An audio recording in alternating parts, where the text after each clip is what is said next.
By sitting in the top seats of all governments, the Illuminati agents could eventually guide the nations toward a novus ordo seclorum, which means in Latin, a new world order. They would accomplish this by the power of the vote, which they would have while occupying positions as legislators.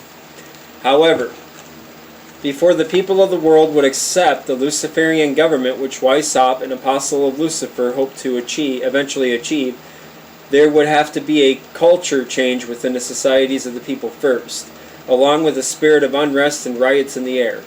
The people of the world would have to be reduced into a godless society. We're seeing that definitely today. Atheism was just a tool to destroy Christianity in France during the Revolution. Weishaupt and his inner circle were not atheists. They believed in a God. However, this God was not Jesus Christ, but Lucifer.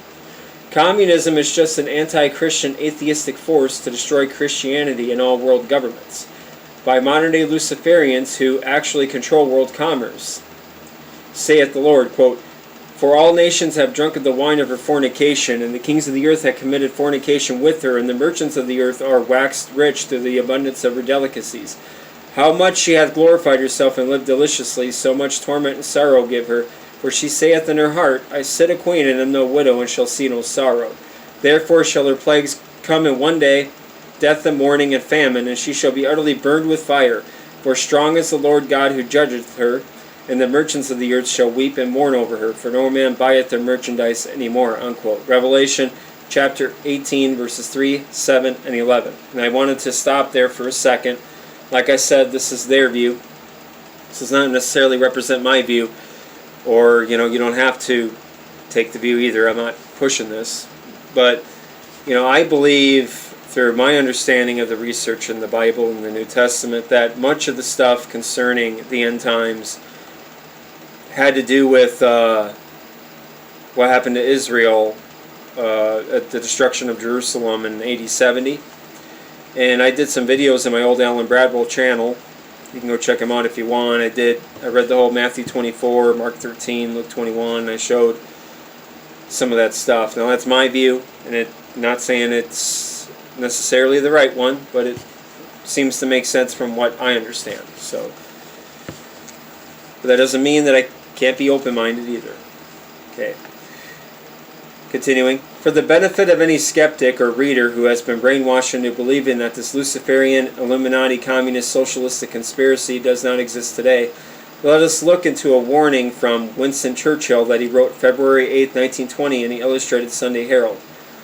Quote, from Winston Churchill, who himself was a Freemason. From the days of Spartacus, Adam Weishaupt, to those of Karl Marx, to those of Trotsky, Bela Kun, Rose Luxemburg, and Emma Goldman, this worldwide conspiracy has been steadily growing. This conspiracy has played a definitely recognizable role in the tragedy of the French Revolution. It has been the mainspring of every subversive movement during the 19th century, and now, at last, this band of extraordinary personalities from the underworld of the great cities of Europe and America have gripped the Russian people by the hair of their heads and have become practically the undisputed masters of that enormous empire. Unquote. Quoted from The Missing Dimension in World Affairs, page 92, and you can also go online and look that quote up. It's pretty legit. Revelation chapter 16, 13, and 14 warns about the threefold union of the dragon, the beast, and the false prophet that will unite the whole world, whose names are not written in the Lamb's Book of Life, to war against Christ and his people. The first power that will go out into the world is symbolized as the dragon, Revelation chapter 16, verse 13. It is also symbolized as the beast that ascendeth out of the bottomless pit. These two symbols both represent Satan and his Luciferian communist socialist conspiracy. Like the 18th century Illuminists of the French Revolution, the New Age movement, spiritualism of today, is seeking to destroy Christianity by a worldwide social transformation. Among this New Age movement, there are teachers and office workers, famous scientists, government officials, and lawmakers, artists and millionaires, taxi drivers and celebrities, leaders in medicine, education, law, and psychology, who are trying to condition the Christian world into accepting this modern version of Nimrod's one-world government. Marilyn Ferguson, the author of The Aquarian Conspiracy, which another book I have, who is a member of this Luciferian plot, herself states the following in her book on page 26. The Aquarian conspiracy represents the now what. We have to move into the unknown. The known has failed us too completely. Taking a broader view of history and a deeper measure of nature, the Aquarian conspiracy is a different kind of revolution with different revolutionaries. It looks to the turnabout in consciousness of a critical number of individuals enough to bring a renewal of society." Unquote. The Aquarian Conspiracy, Marilyn Ferguson, J.P. Tarcher, Incorporated, 1980. As we learned earlier, communism derived out of an 18th century version of Babylonian witchcraft, Illuminism, and it insisted on the forcible overthrow of all existing social conditions. Francis P. Randall, Ph.D., who has taught at both Amherst College and Columbia University, states the following about Marx in his book The Communist Manifesto on page 37, quote, "He, Karl Marx, insisted on the forcible overthrow of all existing social conditions with uninhibited abandon. Let the ruling classes tremble at a communist revolution. The proletarians have nothing to lose but their chains. They have a world to win. Working men of all countries unite. Millions have thrilled to this most memorable of all appeals that have come down to us from the Romantic age." Unquote. As we tried to show the reader before, communism is not a movement to help the downtrodden people of the world. But communism is actually being run today by capitalists, the very people who control the wealth of the world that communism is supposedly fighting against. Very few Americans know that Karl Marx was a correspondent and political analyst for Horace Greeley, who owned the New York Times newspaper. In 1849, both Horace Greeley and Clinton Roosevelt contributed financially to the Communist League in London to assist in the publication of the Communist Manifesto. Other contributors were the English millionaire Cowell Stepney and, of course, Frederick Engels, who was a wealthy German. And up until recently, 2 checks made out to Karl Marx by Nathan Rothschild could be seen on display at the British Museum. Lenin, Trotsky, and Stalin were financed by capitalists from America, England, and Germany to help promote the Bolshevik Revolution in Russia. What should a follower of Jesus of Nazareth do? We should unite together and take up arms and defend ourselves? The answer is no, 1,000 times no. This conflict is not a social but a spiritual war. For we wrestle not against flesh and blood, but against principalities, against powers, against the rulers of the darkness of this world, against spiritual wickedness in high places, unquote, Ephesians 6:12. And I'll say really quick that I don't necessarily agree with that, but I agree and I disagree, if that makes any sense. I agree that we should unite and defend ourselves, but I disagree that the fact that we should. But I do agree that it is a conflict that's deeper. It's a spiritual one. It's one that's going to take more than arms, because they can really control both sides, both left and liberal and conservative. And the conservatives are stocking up on weapons and ammunition, and well, they probably have something up their sleeve with all that going on. So this is beyond, this transcends politics, this battle that we're in. It is foretold that Lucifer will condition the ignorant of this world into accepting a total Luciferian rule through spiritualism, Catholicism, and apostate Protestantism. In the name of peace and love does this great delusion come, and with all deceivableness of unrighteousness in them that perish, because they perceiveth not the love of this truth, that they might be saved. And for this cause God shall send them strong delusion, that they should believe a lie, that they all might be damned who believe not the truth, but have pleasure in unrighteousness. 2 Thessalonians chapter 2, verses 10 through 12. The modern Luciferian one-world government plot to enslave the whole world under socialism is attacking the world by using physical force, communism, and by subliminal warfare coming in the name of the New Age movement. This is nothing less than a mask for the super-rich, who are really the ruling class and those who control the huge secret society of the Illuminati. The first Russian Marxist group was formed in 1883, in the very year of Marx's death by Lenin, who was a Russian revolutionary exiled in Switzerland. Between 1900 and 1903, Lenin called his revolutionaries the Bolsheviki, then later renamed themselves communists after Marx's term in the Communist Manifesto. Lenin announced to the world before the overthrow of the Tsar in Russia the following, quote, "After Russia, we will take Eastern Europe, then the masses of Asia, then we will encircle the United States, which will be the last bastion of capitalism.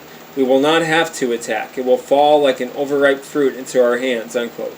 Since that statement, Russia, China, Mongolia, Tibet, Afghanistan, Algeria, Ethiopia, Libya, North Korea, North and South Vietnam, Czechoslovakia, Poland, Hungary, East Germany, Romania, Yugoslavia, Albania, Cuba, Chile, etc.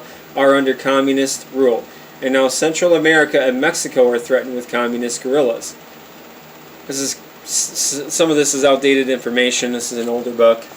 But however, the communist plan to overthrow the last bastion of capitalism, the United States, is to be attacked politically, socially, and economically, as Lenin planned. Robert L. Preston, in his book Wake Up America, states the following, quote, "When Nikita Khrushchev visited the United States, he boasted that the communists would bury us and that our grandchildren would live under communist rule. He even outlined the exact manner in which they would accomplish it. Quote, 'You Americans are so gullible. No, you won't accept communism outright, but we'll keep feeding you small doses of socialism until you finally wake up and find you already have communism. We won't have to fight you. We'll so weaken your economy until you'll fall like an overripe fruit into our hands,' unquote." Now, I haven't checked this quote out to verify it, but again, it's one of those where you look around and it's completely happened. I mean, we have a lot of socialist programs in the country in the past 100+ years, and so yeah. Quote, "As outlined by Khrushchev and Lenin, there is no intention for the communists to attack us in battle.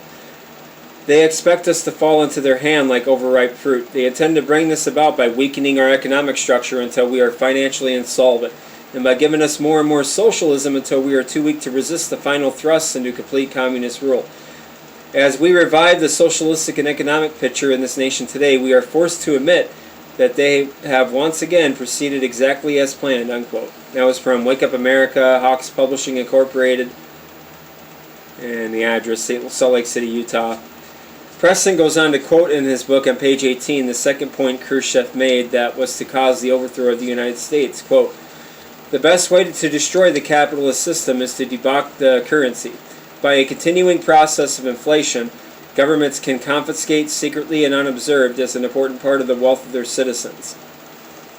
That's page 15 to 17 in Wake Up America. "There shall be wars and rumors of wars until Jesus returns. However, the world and man will not be destroyed by a worldwide nuclear holocaust. The Bible makes this very clear. God's people are here and will be delivered out of this world at Christ's second coming.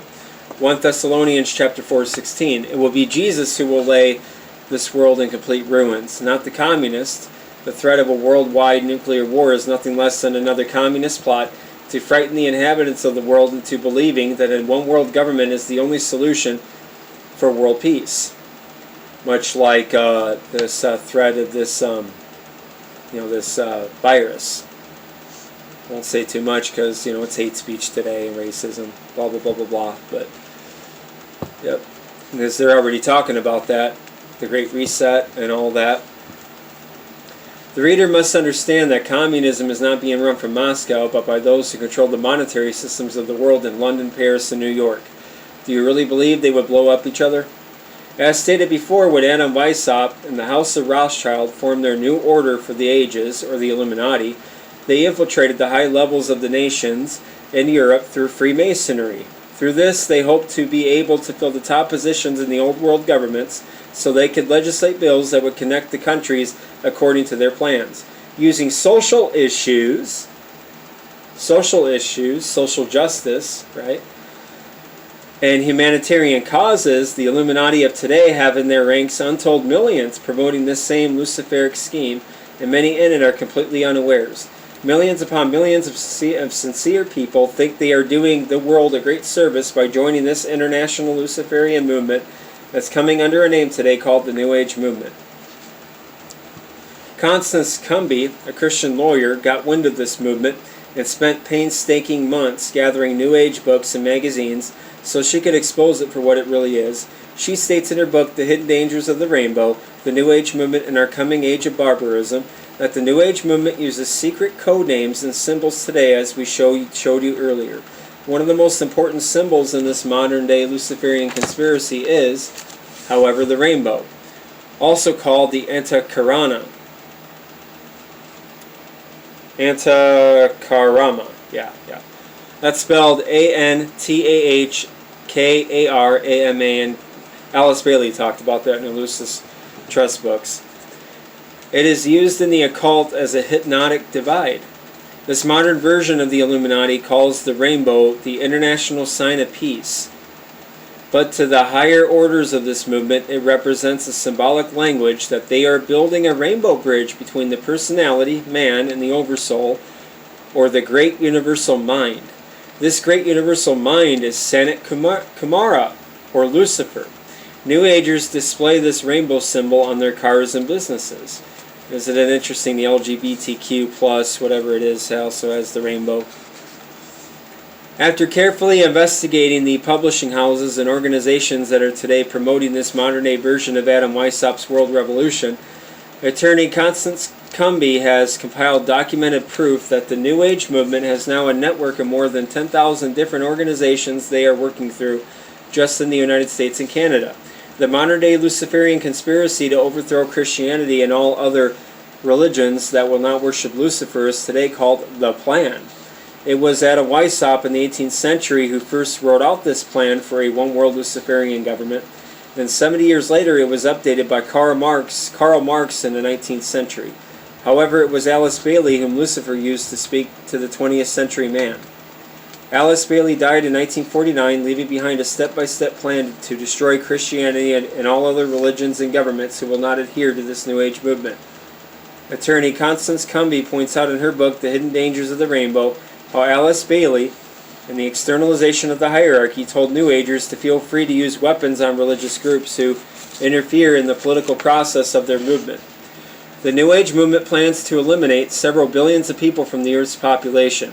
They say this must be done before the year 2000 if the world is to survive, and that was a major thing that was pushed amongst the truth movement that didn't come to pass. And I think that was just deliberate disinformation, and some people just passed it along, like people in this book. Like I said, the information is never 100% perfect, but for the most part, this is pretty good.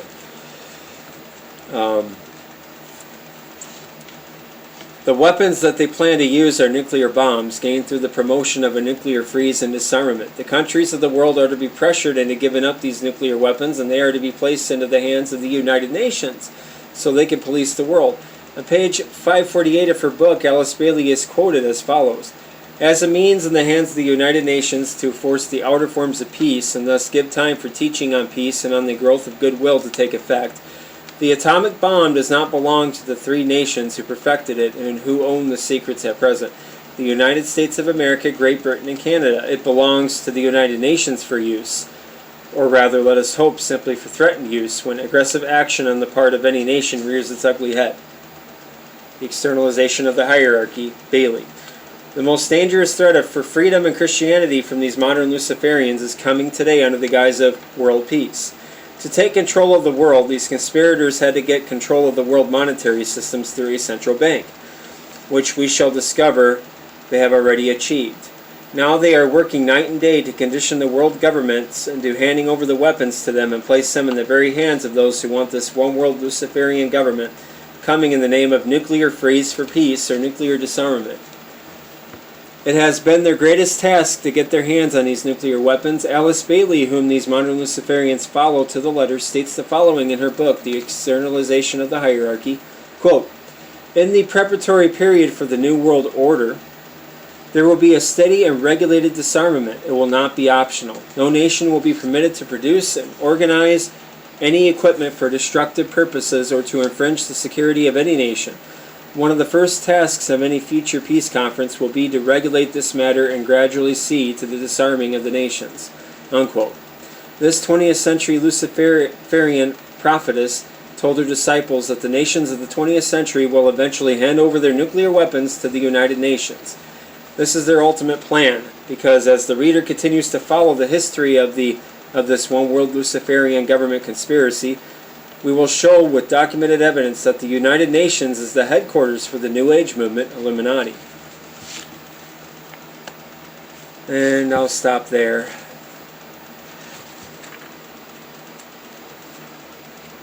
I'll have to check on a couple quotes here, because I have externalization of the hierarchy.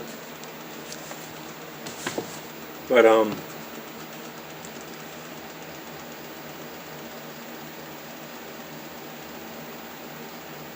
I know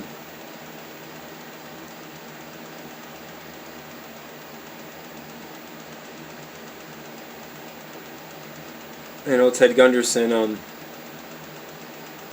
talked about the Illuminati in the same way. Just give you a little bit of audio of him. First, I encourage you to watch this documentary. It is pretty good for the most part.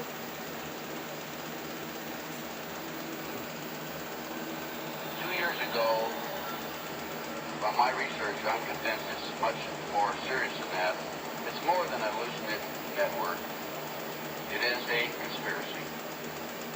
In 1784, a copy of this document was sent to the Illuminati Weishaupt and delegated to foment the French Revolution. The Illuminati was responsible for the French Revolution? Yes, absolutely. The courier was struck dead by lightning as he rode through Ratisbon on his way from Frankfurt to Paris. What about local line intervention there, huh? The police found the subversive documents on his body and turned them over to the proper government authorities. After careful study of the plot, the Bavarian government ordered the police to raid Weishaupt's newly organized lodges of the Grand Orient in the homes of some of the most influential associates, including the castle of Baron Basen Sonderdorf. Additional evidence was thus obtained, convinced the authorities the documents were a genuine copy of a conspiracy by which the Synagogue of Satan had controlled the Illuminati at the top, planned to use wars and revolutions to bring about the establishment of one kind or another of a one-world government, the powers of which they intended to usurp as soon as it was established. In 1785, the Bavarian government outlawed the Illuminati and closed the lodges of the Grand Orient. In 1786, they published the details of the conspiracy. So there you go.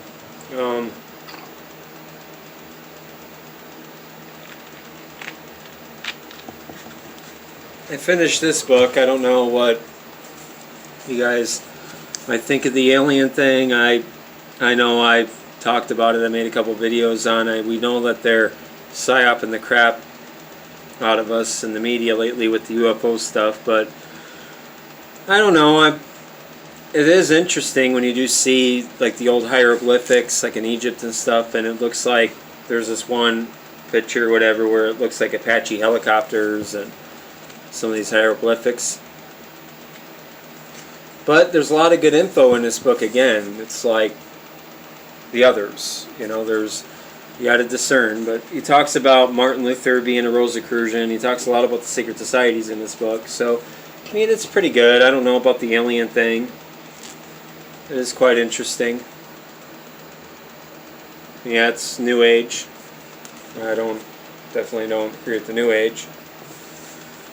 And also, really quickly, there's a quote that was floating around for a long time by a UN person named Maurice Strong.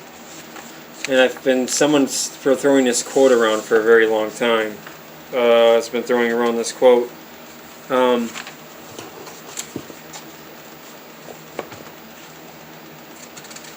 Reportedly, he was reported to have said that, is it the only hope for the planet that the industrialized civilizations collapse? Isn't it our responsibility to bring that about? He's talking about collapsing civilizations so they can bring about their Agenda 21. Somebody was arguing. So they claim Maurice Strong actually said that it is their responsibility to bring that about, as if he was talking about them presently doing it. But it's actually taken from an interview that Maurice did in this publication, The Wizard of Bacca Grande, May 1990, West, The Globe, and Mall. He says on the last page, he's quoting from a story, even though the story is still interesting. I'm not saying Maurice Strong isn't a part of the conspiracy here, but yeah, it's right here where he's He's talking about a story that he's been writing, or that he was writing, and so still interesting. I'd recommend getting this and reading it. But it's right there.